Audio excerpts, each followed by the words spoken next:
Welcome back to Definitely Not Definitive. I'm Ken. And I'm Bethany. And we're a married couple in love that loves talking about movies and ranking them and scoring them. So that's what we're doing. That's what this is about. Particularly nerd movies. And we say nerd with affection. We Yes. like things like Harry Potter, the Marvel Universe, the DC Universe, X-Men, because they kind of have their own separate universe. But now they're coming in. Yeah, Lord of the Rings too.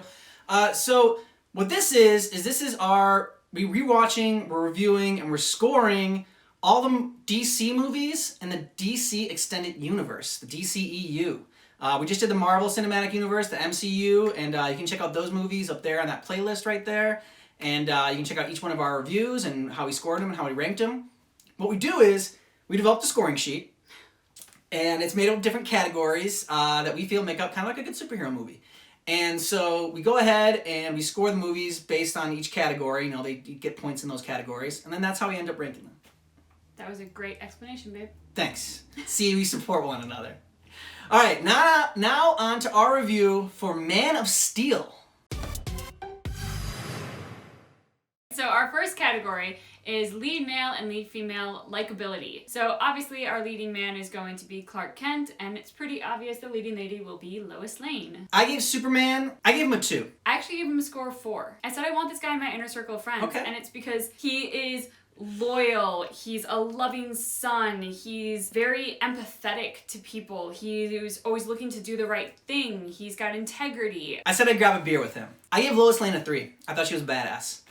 She comes in right away and she's talking about how she wants to be, on the ground, wearing a flak jacket. She's shooting aliens in a ship and, to try to escape. I also gave her a score of 3. She's definitely a badass. I loved this reinvention of Lois Lane. Lois Lane has always been the quintessential damsel in distress. And I am so bored with that storyline. Yeah. Moving on to our next category, which is lead male and lead female Bankability. How much do we want to get with these characters? All right. Oh my god, I can't believe you just did that. I brought the shoulder shimmy back. For me, Superman, he's an incredibly attractive man. Astonishingly attractive. But I gave him a 0. No thanks, I'm good. So for me, Clark Kent kind of fell into he's such a good old boy that you can't really corrupt him. You either have to love him and marry him, or just do nothing with him and leave him over here in his perfect little world of innocence and naivety. And so I had to give him a 5 because, as you said, he's astonishingly attractive. I mean, Yep. I had to give him a 5. You just had to marry Superman. Oh, poor you. So for Lois Lane, I gave her a 4 out of 5. She doesn't get a 5 out of 5. This could be more than a bang because I still didn't get enough. I don't know her well enough. And I prefer to know someone a little bit more on a deeper level before I just run into a relationship and get married with them. That's just me. It's true, he did make me wait 9 years. Oh my God. Married. So, I mean, when he says that, he does take his time. So next up is lead male and lead female relatability. For Clark Kent, I gave him a 0. I ended up bumping him up to a 1 out of 5. That, there's some people out there like that. And not that, there's anyone out there like Superman as far as his powers go, but the fact of not feeling like you belong. Soundtrack. Yeah. So That means she doesn't have anything nice to say about the soundtrack in this movie. I have a very hard time giving 0 points out, but I did for soundtrack. I gave it a 0 out of 4. I did miss the theme song, and that is just such an inspirational song, the Superman theme song, the original one. Especially if your audience is looking for it, not having it is so unsatisfying. And if you didn't feel like it fit throughout the story itself, and I get that, okay, run it over the end credits, but give it to us somewhere. Moving on to humor. Humor was a weak point in this film. It got a 5 from me, so I laughed 5 times. So my humor score was a 3. They say that comedy kind of is truth, and you've got to find the truth in the comedy, and that's how you make people laugh. And one of the times I laughed the most was at the end when the soldier sees Superman. And then she keeps looking at him and she's like, sorry, he's really hot. Freaking Henry Cavill's really hot. It's just we all know it. We all see what she sees. And so she's just, pointing out the obvious, but it was funny. The other great moment that I laughed at too was when he's in a bar. Oh, there he is. Okay, so yes, he's a superhero who's trying to hide his powers, and I get that. But he's also a guy who's totally ripped. So it's not unbelievable that this guy tried to push him and wound up falling back himself. I don't think that... Happens when guys try to push me all the time. Exactly, yes. I think that you could have made more of that moment. Like that's the comforting touch. Sure, baby, sure. Happens all the time to him, I swear. Okay, we've ranted about humor long enough. I'll go on to visual effects now. I gave this a score of 4. I said that my eyes had a few eyegasms, and the reason for this was because I felt like the CGI in this was done so well. Okay, so I actually disagree. I gave this a 2 out of 4. I said that there were 1 or 2 scenes that looked pretty cool, but I think that, to me, the CGI was very noticeable and not that great. Because I've seen characters flying around a lot, and when I saw Superman flying around, I just kind of didn't buy it. Moving on to the villain. Now, the villain in Man of Steel was Zod. General Zod. I'm pretty sure he'd insist on the title. Sorry, General Zod. And now his end goal was basically to make Earth Krypton. And by doing that, he has to destroy Earth. So, how many people does this villain's end goal affect? I gave it a score of 3. It's a world's health and happiness, and that's pretty much right there in the description. Yeah, it is a 3 out of 5. It's a world's health and happiness. Next up is how strong is our villain compared to our hero? In the end, they're pretty evenly matched, so I gave them a score of 2. Our villain is equal to the hero. I agree. I gave General Zod a 2 out of 4 as well. He's equal to the hero. Our next category is, do you care about the villain? For this one, I gave him a 2. He's annoying enough where I wouldn't mind seeing him dead. I almost feel like they shouldn't have had General Zod in this one. For a while, the theme kind of was fear, and I think that could have been the villain. The fear of, of what we don't know and what we don't understand, which is Superman. Maybe we could have had General Zod in the beginning with Superman's origin, and then built up an origin story for him leading to a sequel in which we would see General Zod and a big showdown. Yep. In the end, I agreed with you, though. I also gave it a 2 out of 4. So next up is villain relatability. If you are a subscriber of ours and if you've previously watched our MCU films, you'll know that in the past we've done villain Bankability. Loki is not in the DC Extended Universe. That's why we don't need this category anymore. Pretty much. One of the more powerful ways that the DC Universe is going to win us over is with relatable villains. In this particular one, I gave him a 1. I was like, I know some people like that, but I wouldn't call them friends. General Zod's a narcissist. He's highly superior impression of himself and arrogant, and he just thinks that he knows best above everybody else.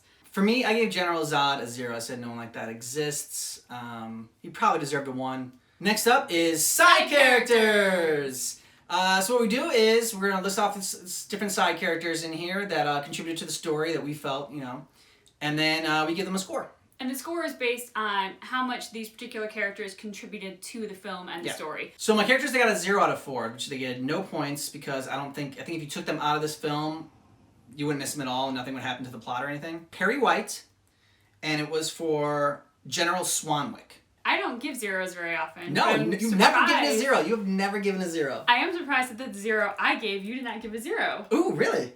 I gave a 0 to Feora. In our scoring sheets, there are basically different captions next to the number score. There's just none for, being the best bitch. So for my 1 out of 4s, these get 1 point, and this is because they add for the plot. If you take them out, there's some plot holes missing. Hamilton, Dr. Hamilton, because he does the Gwyneth Paltrow from Iron Man, he pushes a button. Colonel Hardy, Mr. SVU, I gave him a 1 as well. So for my ones, I had quite a few. Perry White, General Swanwick, Colonel Hardy, and Dr. Hamilton. All of these people, to me, were just there for the plot. So my 2 out of 4s, these are the ones that make our lead characters more redeemable, relatable, or likable. Maybe not necessarily all 3, but one of those. I gave that to Ma and Pa. That's what I put for Ma and Pa Kent. I thought that both of them, Kevin Costner did a great job in his role. You really felt the connection between him and Clark. I gave it to Jor-El, Superman's biological father. And I also gave it 2 out of 4 to the evil bitch, Feora. Apart from Feora, we did have the same 2s.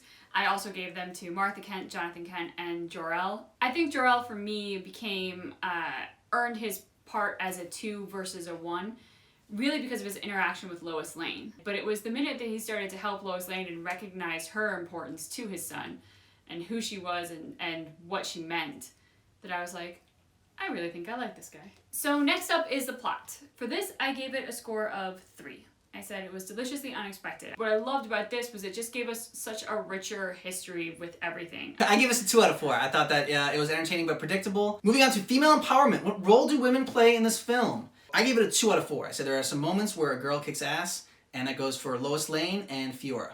I mean, you literally just took the words right out of my mouth. Okay. Moving on to love story. Now, the love story in this one was between Lois Lane and Clark Kent. Together, I didn't buy that they were in love or even liked each other. I gave it a 0 out of 4. I said that it's just there because Hollywood demands it. Interesting. I had a very different take on it. Okay.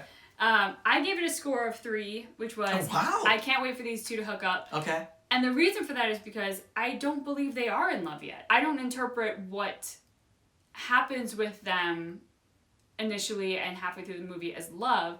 I do interpret it as he feels responsible for her, and also she's attractive and interesting. So next up is dialogue. I give it a 1. So 1 is it didn't take away from the film, but I can't really quote it much. Yeah. A lot of times humor and dialogue kind of go hand in hand. The dialogue's a little bit sharper and a little bit more, but I mean, it could also be poignant dialogue or like, Yeah. But that wasn't in there either. Next up is action sequences. Now, for action sequences, what we do is we take the total number of action sequences in the movie, which we agreed on were 4, and then we times it by the score that we give it. Okay, so I gave action scenes a 1. I thought I did not find the action scenes very entertaining. I thought they were kind of boring and clunky. In the end, when he's trying to destroy the machine that is going to like turn Earth into Krypton, and like the closer he gets to it, it's changing the atmosphere around him, so he's kind of losing some of his powers. We hear Superman coughing, and it's kind of like showing like, oh wow, he must really be getting weak. He's coughing now, like. Oh no, Superman, don't cough! What if you don't have any halls with you?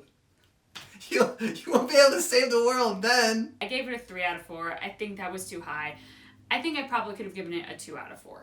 Okay, so our total action scene score was a 12. Moving on to our last category, which is heart. How emotionally moving was this film? For me, I gave it a 1. I said it had a sweet moment or 2. I said the same thing. I said it had a sweet moment or 2. I think, honestly, this was, in a lot of ways, the scenes between either Clark Kent and Martha Kent. Yeah. Or Clark Kent and Lois Lane. Let's move on to our final scores. So for me, for Superman, Man of Steel, I gave it a total score of 46. And I gave it a total score of 62. Where does that rank amongst the other DC Extended Universe films?